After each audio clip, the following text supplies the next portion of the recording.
জয় শ্রী রাধে। আমরা আজকে শ্রী প্রেমানন্দ বাবার দর্শন করতে যাচ্ছি বৃন্দাবনে, আর রাধাকুণ্ড থেকে বৃন্দাবনে যাচ্ছি। রাধাকুণ্ড থেকে বৃন্দাবনে যাওয়ার রাস্তাটা একটু ভয়াবহ, অন্ধকার। তবে আমরা বেরিয়েছিলাম রাত 2টোর সময়, আর এই সময়টায় কোনো গাড়ি ঘোড়া বা মানুষজন থাকে না। তবে আশা করি রাধারানীর কৃপায় ভালোভাবেই পৌঁছে যাব। আর বৃন্দাবনে যাওয়ার পরে ওয়াও, সেই অপরূপ দৃশ্য দেখতে মিলল আমাদের বৃন্দাবনে। মানে রাতে বৃন্দাবন সেজে আছে অপরূপ দৃশ্যে, অপরূপ সাজে। বৃন্দাবনের গাছপালাগুলো যেন সবুজ আর রঙিন লাগছিল।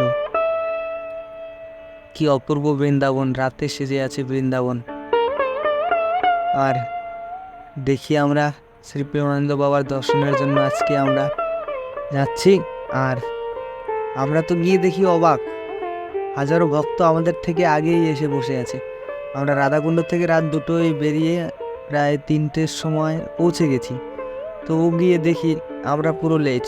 এরা হয়তো সারা রাত কোনো ভক্ত ঘুমায়নি, হয়তো কেউ আমাদের থেকে অনেক আগেই এসছে।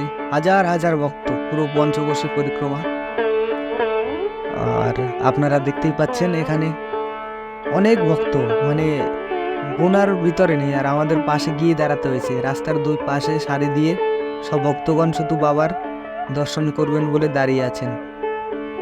আবার কেউ কেউ বাবার জন্য ফুল বিক্রি করছে, কেউ বাবার ফটো বিক্রি করছে। শ্রী প্রেমানন্দ বাবা আসবে, কেউ বাবার ফটো নিয়ে দাঁড়িয়ে আছে, কেউ ফুল দিয়ে সাজিয়ে রাস্তা রেখে দিয়েছে। আর অপরূপ দৃশ্য। আর এই বৃন্দাবনেই এই দৃশ্য দেখা যায়। আমরা দাঁড়িয়ে আছি, বাবা আসবে, অনেক অপেক্ষা।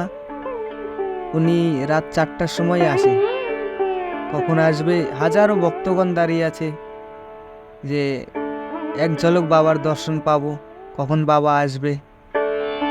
আর আমরাও দাঁড়িয়ে আছি হাজারো ভক্তের ভিড়ের মাঝে। আমরা দর্শন করবো বলে একমাত্র বাবাকে, শ্রী প্রেমানন্দ বাবা। আর অবশেষে সেই বাবার দর্শন পেলাম।